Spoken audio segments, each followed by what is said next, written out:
Howdy y'all, Robert from Texas here. Are you a producer or a procrastinator? I think that all of us fall within the range of someplace between producer and procrastinator. But there's these 5 things that we say to ourselves that tells us if we're procrastinating or that we're having that feeling of procrastination. And they are, I have to,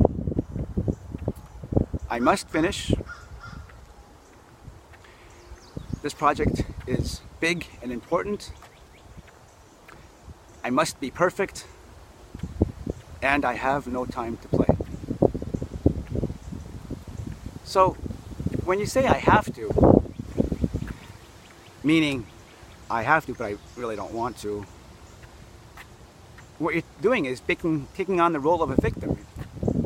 You're feeling victimized because I have to, but if I were powerful, I wouldn't. So you're justifying your procrastination because I'm not powerful. So instead of saying I have to, say to yourself, I choose to. It's a statement of choice. You're choosing to take responsibility for your actions. I had a situation at work where I had one table, one workspace that was filling up with work and it was getting kind of crowded. And I also had another workstation that was starting to get busy as well. And I didn't say the words I have to, but I felt that compulsion to, I have to get this done. But I caught myself and I said out loud, I choose to. I choose to do the other project first. Even though this first project was the one that's more a reflection of me and it was getting crowded and more people were going to see it, I made a decision to choose the second project. And I did say, I choose to do the other one first. So having a choice, taking a choice for your actions is very liberating. I thought that was very interesting. So I like that feeling. I choose. The other one, the second one, when we say, I must finish. I must finish. Say you have this stack of papers at your desk or on the side or something like that, and you're saying to yourself, I must finish, I must finish. Well, what you're doing when you're saying I must finish is you're looking at the future. You're looking at the completion of the project, but it's out there somewhere. It's in the distance and it's kind of vague. And when it's vague like that, that's what causes anxiety, feeling overwhelmed. When we have those feelings, you probably don't even want to start on the project. So what you could do, instead of saying I must finish, you say, when can I start? You say to yourself, when can I start? And what this does is that it brings you back to the present moment. It retargets your focus, retargets your attention to the task at hand. And you ask yourself, when can I start? Can I start now, right? And if you honestly can't start at that time, you say to yourself, when's the next time I could start? Can I start after lunch?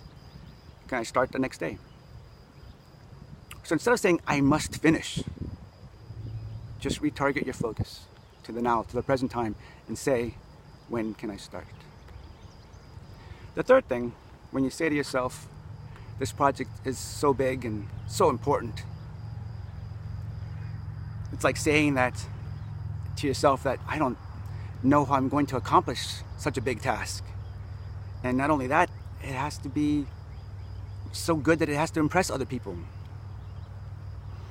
And the bigger the project, the more overwhelming, and that just creates more anxiety, and it's no wonder you're going to procrastinate. You don't want to have those feelings. You want to push that project away from you. So instead of saying this project is so big and so important, you want to say to yourself that I can do one small step. I can do one small step.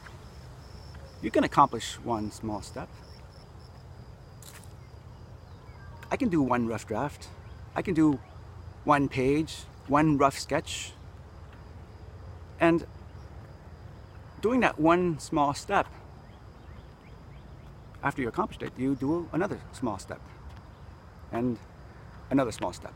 And this series of small steps, what it does is that it helps you see the bigger picture, helps you to see how far you've come along, how much you've produced. You've done something. And that was by you taking small steps, little small steps. The fourth thing we say to ourselves is that I must be perfect. Yeah, I must be perfect. I can't make a mistake. You've got a picture in your head of how you want this project to end, and it has to be perfect. But you already know how it's going to end up, right? It's not going to be perfect. So why even start? That creates all types of anxiety, all types of feeling overwhelmed again, and naturally you're going to procrastinate. So instead of saying, I must be perfect, what you could say is, I can be perfectly human. You know, we're human. We make mistakes. That's part of the process, especially if you're new at something. If you're a beginner, you have to understand that that's all part of the learning process. You're going to make mistakes. It's going to feel awkward. It's going to feel uncomfortable. You know, there's one way to combat this that I've read, that when you're working on a project, just do it quickly. Just do it fast. Just get it done. Don't worry about it being perfect. You're on purpose making it imperfect. Say you work on a computer and you have a project done. Do the project on paper and pen. You have an art project where you use oils and pastels. Do it on crayon. But get it done. Get it done. Just quickly. Make it messy. Make it sloppy. It's for you. Don't show it to your boss. Don't show it to your coworkers. It's just for you. But what that does is that it shows that you accomplished something. You produced something. And you see that when you've done your project sloppily like this, that you get more focus as to what you need to work on. You see where your strengths are. And you get to appreciate the fact that you've done stuff. You've accomplished something. You're producing. So it doesn't have to be perfect, right? You just do something. Just be perfectly human. The last one, where you say to yourself, I don't have time to play. You know, hey guys, I can't go out tonight. I got this project to do. I got deadlines this weekend. I'll be in all weekend. No, I can't hang out today. I'm too busy. You keep making statements like that, you're going to end up resenting your work and your job. While everybody else out there is enjoying their free time, you'll be stuck working. So what you have to do, instead of saying, I don't have time to play, you have to say, I must take time to play. Insist on exercising. Insist on going to the gym.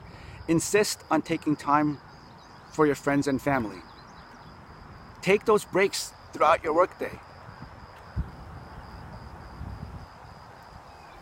You have to take time out for yourself.